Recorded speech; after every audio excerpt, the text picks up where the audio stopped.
உங்களை நேசிக்கிறார். இந்த நாள் வேதாகம தியானத்திற்கு உங்களை அன்புடன் அழைக்கிறேன்.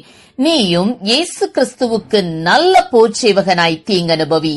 2 தீமோத்தேயு 2 அதிகாரம் 3 ரோம் நாட்டு வரலாற்றில் ஒரு போர்வீரனை பற்றிய குறிப்பு காணப்படுகிறது. அந்த போர்வீரன் தன்னுடைய நாட்டிற்காக 40 ஆண்டு காலம் உழைத்திருக்கிறான்.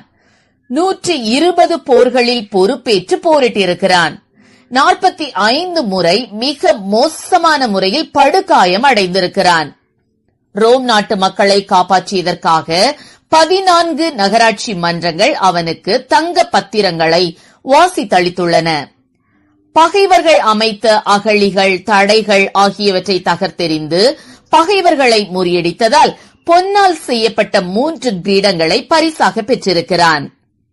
தன்னுடைய சொந்த படைப்பிரிவினரை 3 முறை பகைவரிடமிருந்து காப்பாற்றியதற்காக இவனுக்கு வழங்கப்பட்ட 83 தங்கச் சங்கிலிகள், 60 வளைகாப்புகள், 18 தங்க கட்டிகள், 23 குதிரைக்கான ஆடை ஆபரணங்கள் இவன் வீட்டில் காணப்படுகின்றன. நாட்டிற்காக போர் செய்து பரிசு பெற்ற போர் வீரன் இவன்.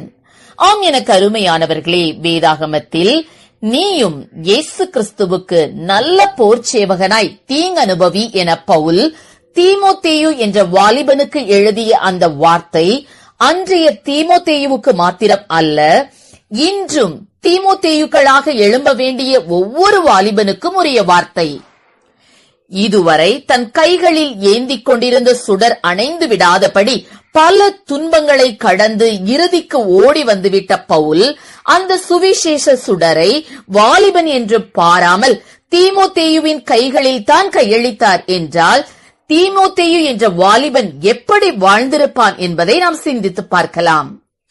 மேலும் கானானுக்குள் தான் திட்டமாக போக முடியாது என்பதை அறிந்திருந்த மோசே இஸ்ரவேல் ஜனங்களை யோர்தானின் சமவெளி வரை நடத்தி வந்து தன் எல்லை முடிந்து விட்டதை உணர்ந்து ஜனங்களை நோக்கி உன் தேவனாகிய கர்த்தர் என்று வார்த்தைக்கு வார்த்தை கூறி கானானுக்குள் பிரவேசிக்க போகும் அந்த புதிய சந்ததிக்கு கடந்த காலத்தை நினைவுபடுத்தி இனி அவர்கள் எப்படி வாழ வேண்டும் என்று கூறிய ஆலோசனை நிறைந்தது உபாகமம் புத்தகம்.